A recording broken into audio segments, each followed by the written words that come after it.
So let's just dive right in. I mean, right off the bat, the thing that struck me, and maybe this is you too, when I went back and read the Metamorphosis, is Gregor's reaction to waking up as a giant bug. It's not really shock or horror at the physical change, is it? It's something else. You're absolutely right. His immediate concern is about his job. What a demanding job I've chosen. Yeah. It's almost funny, right? Like you wake up as a bug and you're worried about work, but it instantly highlights this deep sense of obligation he feels. Like his entire identity is tied to his job, his role in society. And that's a big takeaway right there. Like when we lose the ability to do what we feel defines us, that can lead to a huge sense of losing ourselves, even before anyone else rejects us. And it's not like he even likes his job. He's a traveling salesman, always on the go, and the story really paints a grim picture of that life, even before he, turns into a bug. Definitely. He talks about the stresses of trade, all the travel, bad food, constantly meeting new people, but never really connecting.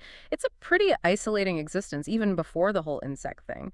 Which makes you wonder, could he have already been feeling alienated, before the transformation? Maybe the physical change just made it impossible to ignore? That is a really interesting point. And then he almost casually thinks about quitting, just like that. But what stops him, it's that responsibility to his family, isn't it? He even says, for my parents' sake. Like right away, we see this idea of obligation. But for him, it feels less like love and more like being trapped. And that's so important. He's putting his own needs, even survival, beneath this burden of responsibilities. Like his whole sense of self-worth comes from providing for his family.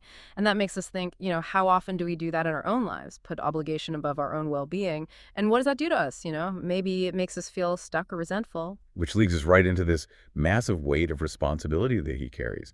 It's not just a job he hates. He's literally the only one supporting his whole family financially. Exactly right. And they're in debt to his boss. So you can just imagine the pressure, right? It's inescapable. It dictates everything he does. And it completely stops him from having any personal fulfillment. It's like that line, if I didn't hold back for my parents' sake, I would have quit ages ago. This burden hasn't just shaped his choices, it shaped his entire adult life. And that's something to think about, right? How those financial pressures and family obligations can become so intertwined that it just crushes any chance for individual growth. It's like you're stuck. And even after he goes through this wild transformation, his first thoughts aren't about his weird new body, but about how this will affect his ability to keep providing for his family. It's almost heartbreaking. I know, it's incredible. Even as a bug, his mind is still on duty, on fulfilling this obligation he feels.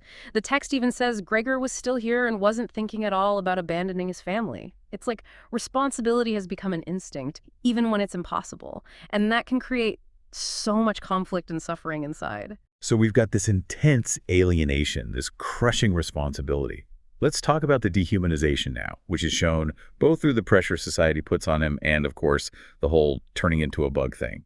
This is where Kafka really nails it, I think. You see how societal expectations, the need to be productive and normal, can just wipe away family bonds, even strong ones. Like at first, his family is worried, but that turns to fear, then disgust, and finally they just want him gone. He's not useful anymore, he can't provide, so they see him as less than human. That's a tough question for all of us. How much of our worth is tied to what we produce? And the fact that he can't speak anymore, he loses his human voice, that's such a strong image of this alienation and dehumanization.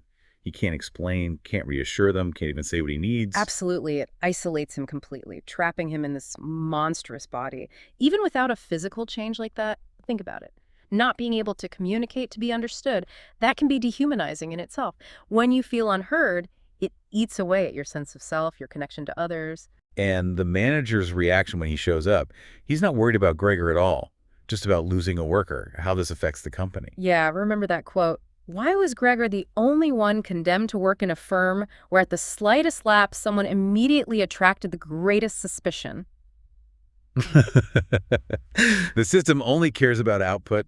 Individuals don't matter. And that's a pressure a lot of us feel, being just a cog in a machine, valuable only for what we produce. That's dehumanizing for sure. It definitely is. And as the story goes on, it gets even worse. His own father becomes violent, throwing apples at him. It's like Gregor's not even seen as human anymore, just a pest. That's a turning point. It shows how fear and unfamiliarity can make us treat others as less than human. It's a question worth asking ourselves. How easily do we do that, It's pretty disturbing. Then we see him being neglected more and more. His room, which was his space, becomes a storage room full of junk.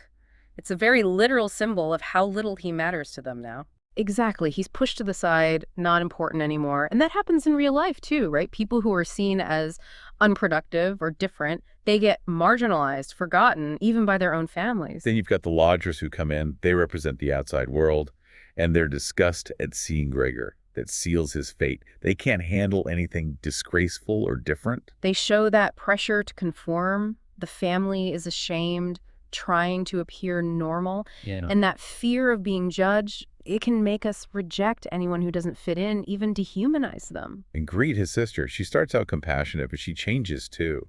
It's really sad when she says, it must be gotten rid of. She's given up on him completely. You must try to get rid of the idea that this is Gregor. That line chills me. She's trying to disconnect from him, saying he's not her brother anymore. It's like dehumanizing him protects her from feeling his suffering. It's a defense mechanism, a way to deal with something too painful. And the saddest part is, Gregor starts to believe it too. He accepts his fate, thinks he had to disappear.